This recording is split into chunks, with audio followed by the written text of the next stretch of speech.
मी सहाय्यक पोलीस निरीक्षक कल्याणी वर्मा, नेमणूक Pimpalgaon Hareshwar police station. Pimpalgaon police station परिसरातील सर्व भाविकांना एक नम्र विनंती करण्यासाठी मी हा सध्याचा व्हिडिओ बनवत आहे. सावखेडा येथे आपली भैरवनाथ बाबा यांची यात्रा चालू आहे. त्यानिमित्ताने 3 रविवार आपले सुखरूपपणे पार पडलेले आहेत. परंतु त्या यात्रेमध्ये ज्या छोट्या छोट्या गोष्टी होत आहेत त्यासाठी तुम्हाला अवेअर करण्यासाठी मी हा सदरचा व्हिडिओ बनवत आहे. माझी सर्व यात्रेसाठी येणाऱ्या सर्व महिलांना एक विनंती आहे की त्यांनी यात्रेनिमित्त येताना आपल्या अंगावरील दागिने हे घरीच काढून ठेवा. एक नकली मंगळसूत्र तुम्ही घालून तुमच्या आयुष्याची किंवा तुमच्या लग्नातली तुमची जी ओळख आहे ती तुम्ही वाचवू शकता. त्यासाठी यात्रेमध्ये येताना तुम्ही मंगळसूत्र न घालता एक नकली मंगळसूत्र घालून तुम्ही या.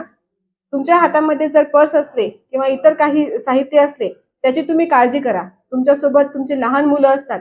बऱ्याचदा यात्रेमध्ये ते मुलं हरवण्याचे प्रमाण पण खूप मोठ्या प्रमाणात आहे. तर मुलांची शक्यतो काळजी घ्या. लहान मुलं जर तुमच्या सोबत असतील तर त्यांचा हात सोडू नका. सगळ्यात महत्त्वाची गोष्ट, यात्रेमध्ये येताना रस्त्यावरती मोठ्या प्रमाणामध्ये वाहतूक कोंडी होत आहे. सर्व भाविकांना माझी ही नम्र विनंती आहे की आपण आपल्याच दिशेने जाताना ओव्हरटेक न करता, रस्ता छोटा आहे त्या कारणाने तिथं वाहतुकीची कोंडी मोठ्या प्रमाणात होत आहे, तर रस्ता ओव्हरटेक करताना आपण आपल्याच दिशेने हळूहळू जर तुम्ही पुढे गेले तर यात्रेमध्ये येणाऱ्या नागरिकांना दर्शनासाठी त्याचा व्यवस्थित उपयोग होईल आणि वेळेत ते सगळे आपले दर्शनासाठी मंदिरात पोहोचतील आणि वेळेत ते घरी पोहोचतील. म्हणून माझी सर्व भाविकांना विनंती आहे की या छोट्याशा गोष्टींसाठी तुम्ही यात्रेमध्ये येताना काळजी घ्या. आपले पर्स आणि आपले दागिने सांभाळा. चोरांपासून सावध राहा.